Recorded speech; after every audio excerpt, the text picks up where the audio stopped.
voin ni som ni le pakhat November sang ni som ni pathum chibai le vek ule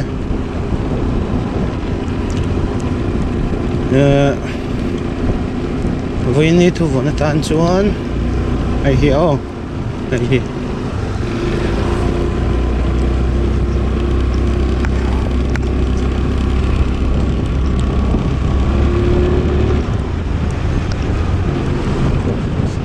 voin chu khuan nuam lo khop mai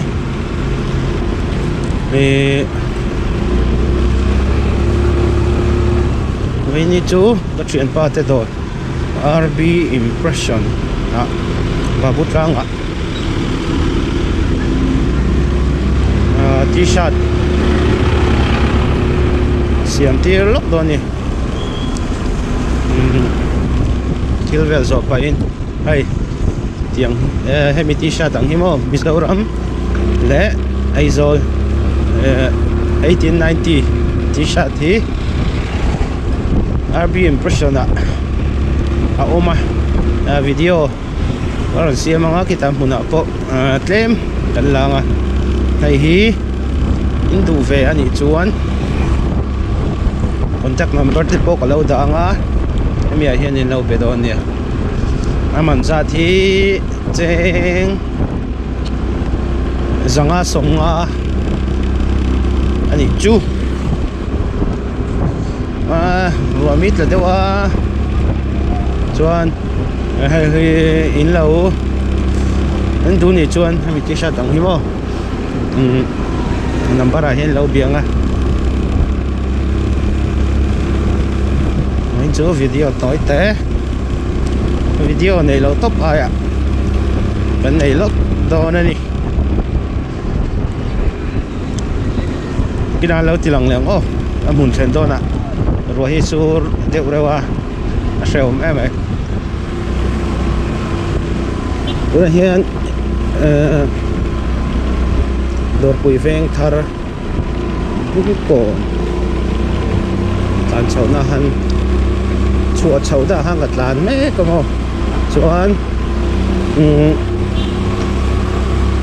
RB Impression na hian jersey te polo lang chi te team ang chi te school lang chi te po ne t-shirt te hoodie ti te ti sang sang an print thaya chuan IG a an account hi hi an ya in lo bianga an mani hin fela tin until print ti tha bok amo a quality tra in lo dor ve theu do ni a video lo en tu song song te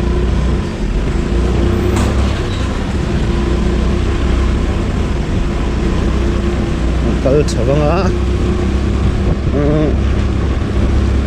1890 t-shirt Mizoram Mizoka ka du ve chu chu những tỷ sập đô nè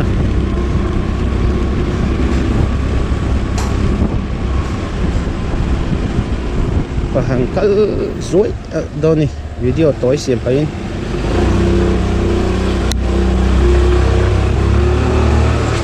hết lắm còn số ở lầu rau quốc mày đột bụi phê về chưa không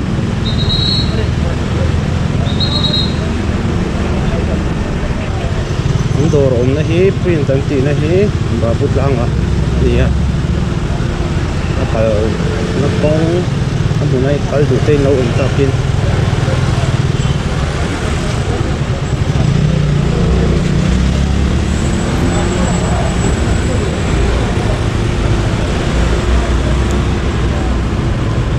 đồ bôi à tiền em phải ngã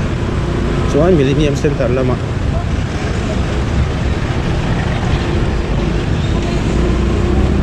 lan sawanga kama hian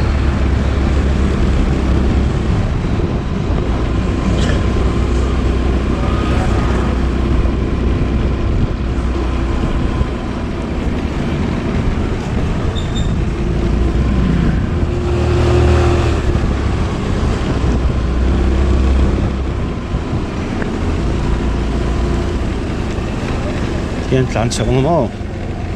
chu Batleng Trap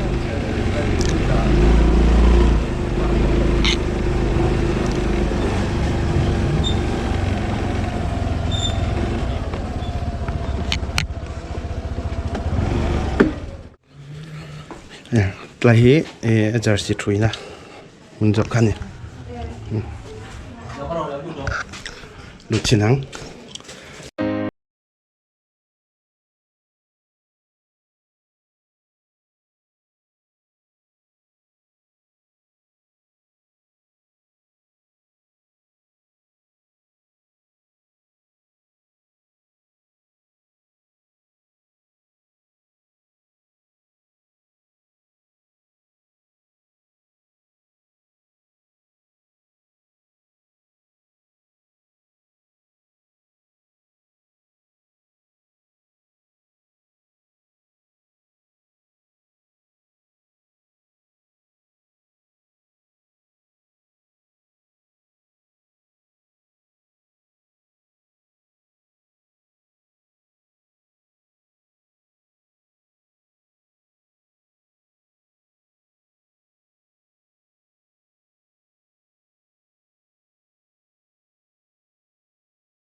babut lang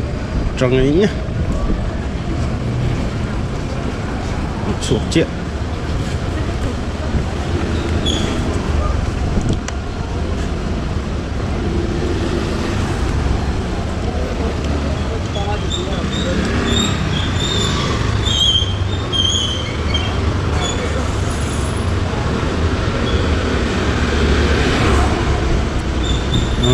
lên phê lệ rồi không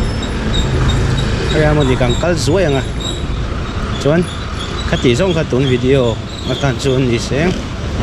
video tối anh đi vào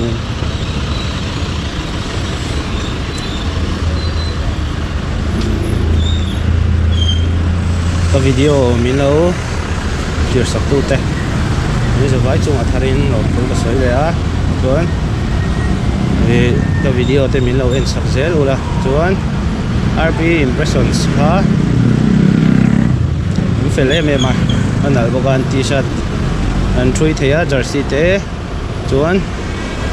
print ở trong bộ cá quality trả lâu đồ về triệu đồ nhỉ